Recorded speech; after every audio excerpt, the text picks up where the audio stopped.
যখন মানুষ ক্লান্ত হয়ে যায় সবর করতে করতে আর ভাবতে লাগে এখন আমাকে দিয়ে আর সবর হচ্ছে না, তো আল্লাহর কাছে এই প্রশ্ন করতে লাগে, ইয়া আল্লাহ, আর কতক্ষণ সবর করতে হবে?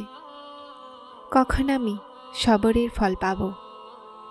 তুমি কি জানো, হয়তো সবরের ফলের সময় নিকটেই আছে, আর তোমার সবরে এতটা সময় লাগছে। তো বিশ্বাস রাখো, তোমার সবরের ফলও ততটাই খুব সুন্দর হবে।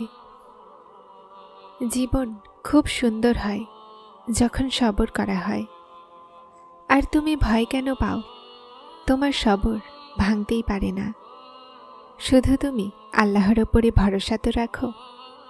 আল্লাহ জানেন তুমি কত রাতগুলো কেঁদে কেঁদে আসমানের নিচে বসে তাকিয়ে পার করেছ, কত দিন তুমি একই রুমের কোণায় বসে কাটিয়েছ। উনি সব জানেন। যখন তুমি অশ্রু সাফ করতে গিয়ে নিজের মায়ের জবাব দিতে গিয়ে বলেছিলে, না আম্মা, আমি ঠিক আছি, শুধু মাথায় ব্যথা, এজন্য চোখগুলো লাল হয়ে আছে।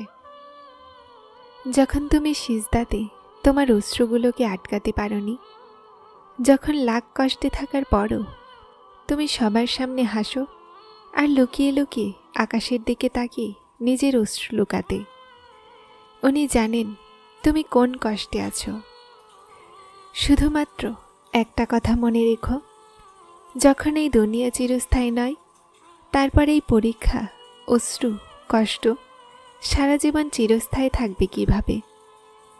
আল্লাহ কিভাবে আপনাকে কষ্টের পরীক্ষায় রাখতে পারে সারা জীবন? এটা দুনিয়ার নিয়ম। প্রতিটা রাতের পরে দিন, আর প্রতিটা দিনের পরে রাতের আশা।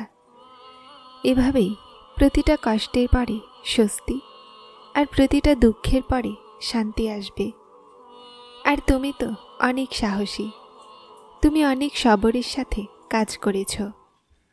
এখন তো খুশিগুলো তোমার অপেক্ষা করছে। উনি তোমার প্রতিটা কষ্ট সম্পর্কে অবগত। উনি শীঘ্রই তোমার সমস্ত দোয়াগুলো শুনে নেবেন। তোমার প্রতিটা জখম এমনভাবে ভরে দিবেন যেমন কখনো সেটা ছিলই না। আল্লাহর ব্যাপারে বেশি ভেবো না, এটা কিভাবে হবে, ওটা কিভাবে হবে, এটা শুধুমাত্র তিনিই জানেন।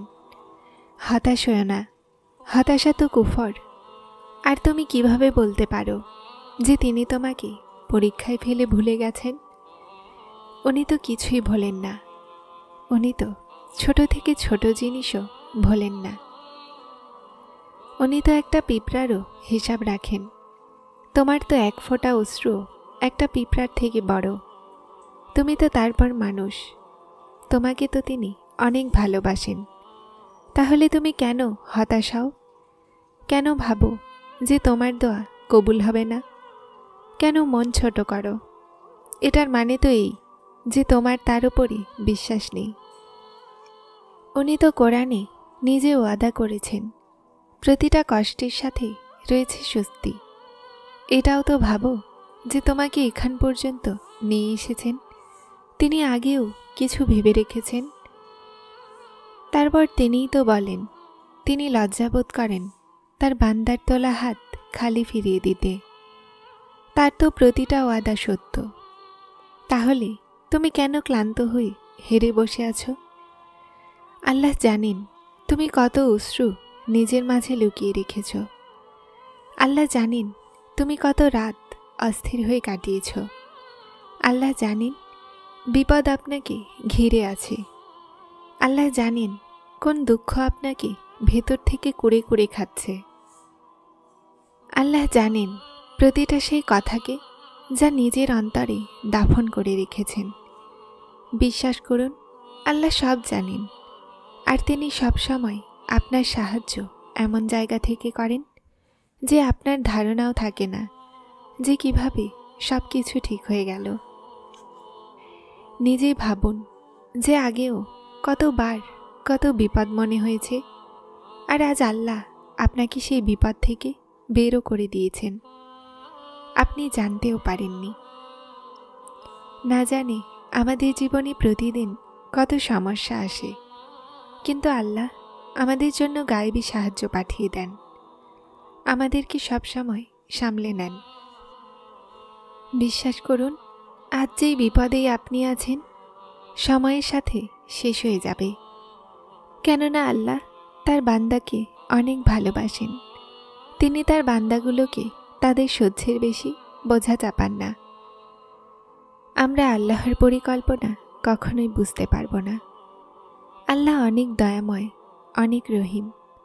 আপনি তার ওপরে একবার বিশ্বাস তো করে দেখুন, জীবনের অর্ধেক দুঃখ তো এমনি কম হয়ে যাবে।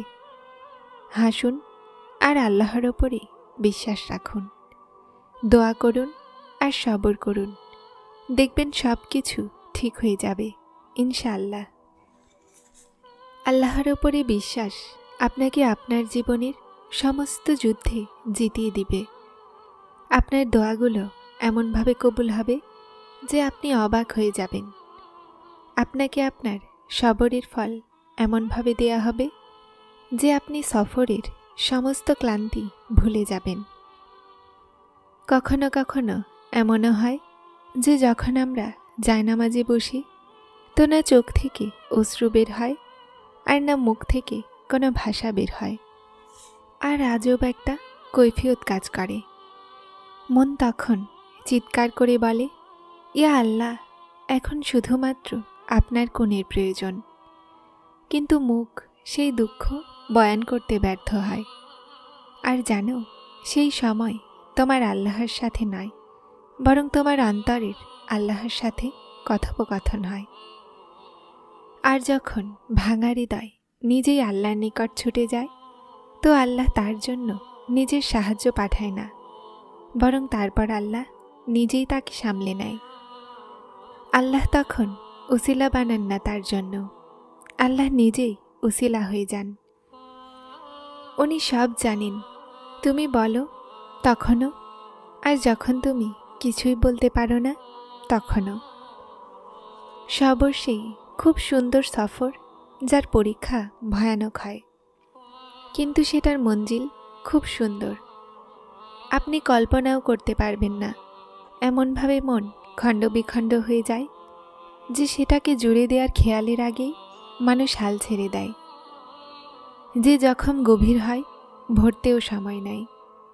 কিন্তু মানুষের যখন সবর এসে যায়, অর্থাৎ আল্লাহর পছন্দের হয়ে যাওয়া, কারণ আল্লাহ সবরকারীদেরকে ভালোবাসেন। যাকে আল্লাহ ধরে নেন তাকে দুনিয়ার কোনো শক্তি ভাঙতে পারবে না। সবর কাকে বলে? যখন আপনি একদম হার মেনে নেন আর আপনার চোখগুলো ভিজে যায়, মন কাঁদে, জবানে কোনো অভিযোগ না থাকে, আর দৃঢ় ঈমান থাকে। জীবন এভাবে চালাও যেন দেখনেওয়ালারা তোমার দুঃখ দেখে নয়, তোমার সবর দেখে আফসোস করে। নিশ্চয়ই সবর এমন সাওয়ারি যা মানুষকে পড়তে দেয় না, না কারো পায়ে আর না কারো নজরে। যারা চ্যানেলটিতে নতুন এসেছেন তারা সাবস্ক্রাইব করে হেদায়েতের সাথে থাকুন। আসসালামু আলাইকুম।